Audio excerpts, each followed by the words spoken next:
On va s'intéresser aujourd'hui à la fonction cube. Alors, si vous tracez la fonction cube à la calculatrice en tapant f de x égale x chapeau cube, vous allez avoir une représentation graphique qui ressemble à ça, avec un tableau de valeurs défini de la façon suivante quand vous allez dans le tableur de la calculatrice.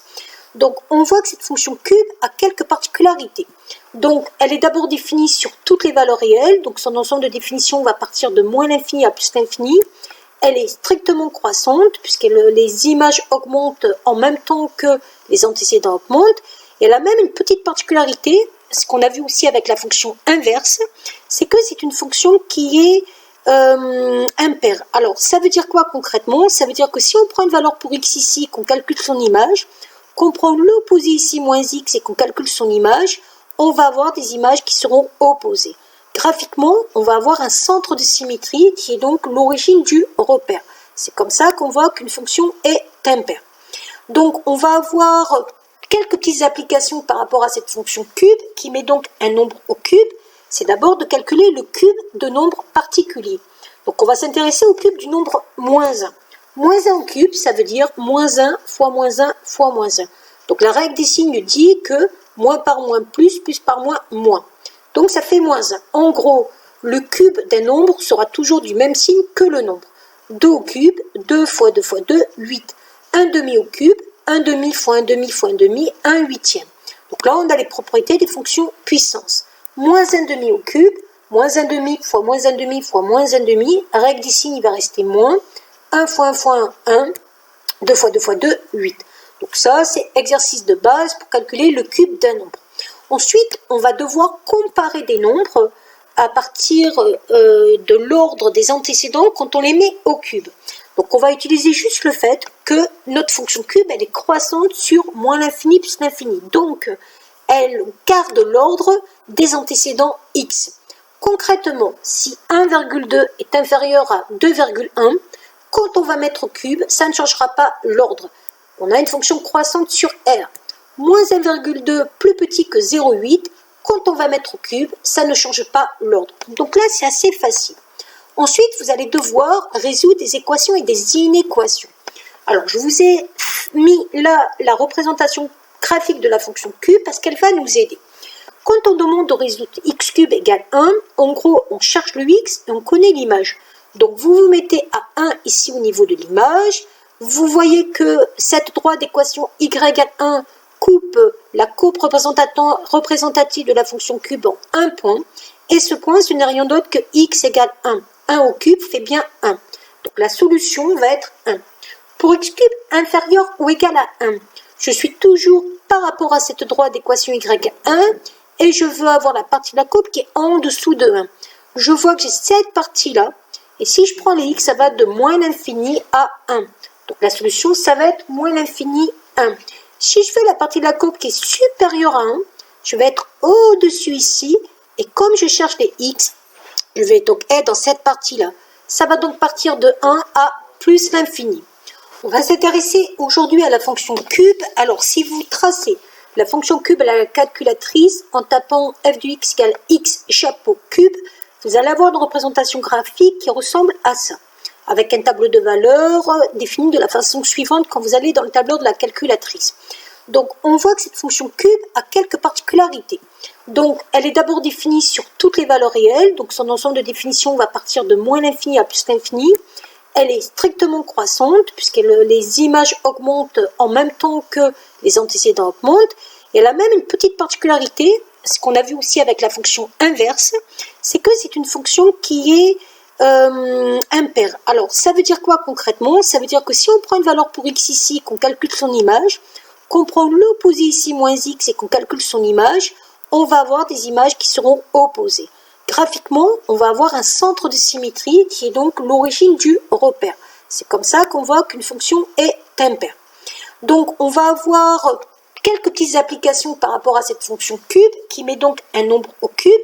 C'est d'abord de calculer le cube de nombres particuliers. Donc, on va s'intéresser au cube du nombre moins 1.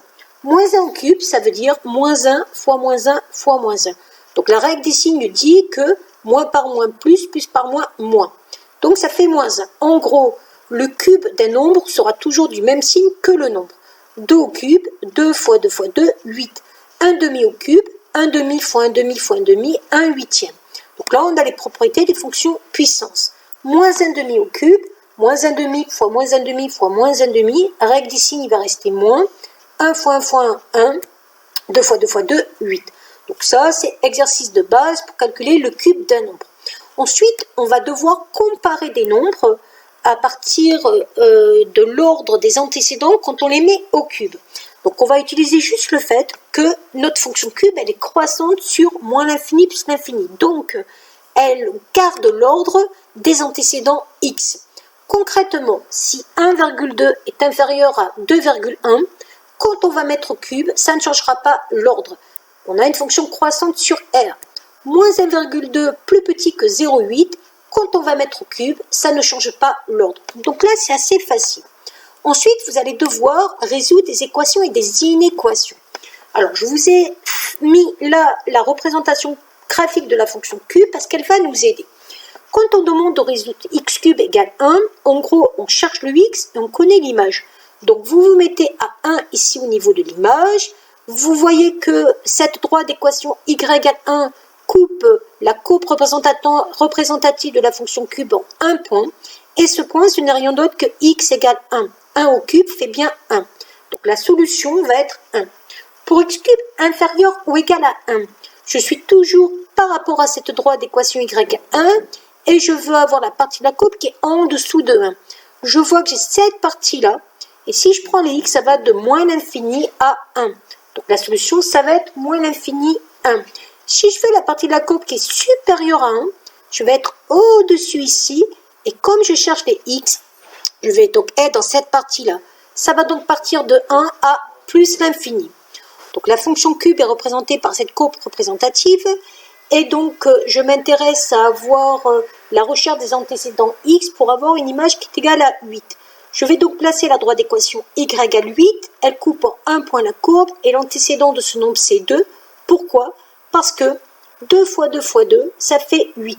2, en gros, c'est ce qu'on va appeler la racine cubique de 8. Puisque 2 au cube est égal à 8. Je m'intéresse à x cube inférieur à 8. Donc cette fois-ci, je veux la partie de la courbe qui est en dessous de 8. C'est donc l'image qui est plus petite que 8. Je cherche la valeur de x qui correspond, donc des antécédents. Je vois que ça va aller de moins l'infini à 2. Donc la solution ici, ça sera l'intervalle moins l'infini à 2. Pour x cube supérieur à 8, je vais donc avoir la partie de la courbe qui est au-dessus de 8. Donc au niveau des x, ça va partir de 2 jusqu'à plus l'infini. Donc les solutions seront l'intervalle 2 plus l'infini. On va faire la même chose pour x cube égale 1. Je vois qu'à 1, y égale 1, la courbe est coupée une fois en une valeur pour laquelle x est égal à 1. Pour x cube plus petit que 1, je veux la partie de la courbe qui est en dessous de 1 au niveau de l'axe des ordonnées. Ça va donc de moins l'infini à 1. L'intervalle solution va aller de moins l'infini à 1. Pour x cube plus grand que 1, je vais donc avoir la partie de la courbe ici qui est au-dessus de 1. Je vais donc avoir comme solution pour x toutes les valeurs qui partent de 1 à plus l'infini. Donc les valeurs qui partent de 1 à plus l'infini. Je vous ai pris un exemple avec un nombre négatif, x cube égale moins 1. Donc cette fois-ci, j'ai placé la droite d'équation y égale moins 1. Elle coupe la courbe cube de la fonction cube en un seul point qui est moins 1. Puisque moins 1 cube, ça fait bien moins 1. On veut les solutions de l'inéquation x cube inférieur à moins 1. Donc c'est cette partie-là. Les x vont de moins l'infini à moins 1. Donc intervalle solution moins l'infini à moins 1. On veut la partie de la courbe qui est au-dessus de moins 1. Donc c'est l'intervalle qui va partir de moins 1 à plus l'infini. Donc intervalle solution moins 1 plus l'infini. Voilà.